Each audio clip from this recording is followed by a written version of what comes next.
तर मित्रांनो, मी तुमचा ब्लॉगर आशा. तर हे काय नवीन विषय म्हणतो, चला हे फक्त 12वी स्टुडंट समजून घेऊ शकतात. मग जरा शेण वगैरे काढून घेतलं, हॅशटॅग दूध उत्पादक म्हणत.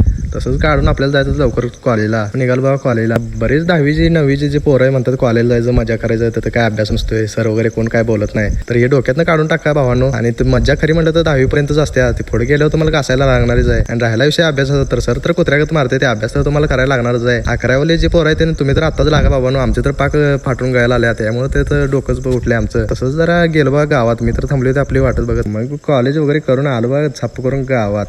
तिथं जरा गप्पा वगैरे मारून निघालो बघ घराकडे जाऊन आपल्याला जायचं गिरगावला. मग निघालो बघ काकूला घेऊन गिरगावच्या बाजारला जाऊन आपल्याला पण शेतात काम होतं, पैपा वगैरे हातरायचं होत्या, त्यामुळे जरा पैपा वगैरे हातरून वगैरे निघालो बघ घराकडे जाऊन तेवढ्यात आपला निखिलबाई पण आला. त्याला काय करमेना म्हणून घरात जरा बोलायला आला. त्याला जरा बोलून वगैरे आपण त्याला बाय बाय करून आपण निघालो बघ घराकडे. मग तुम्ही पण जाता तेवढं आपल्या फॉलोच्या बटनाला तेवढा हाना. आणि ब्लॉग कसा वाटला नक्की कमेंट करून सांगा.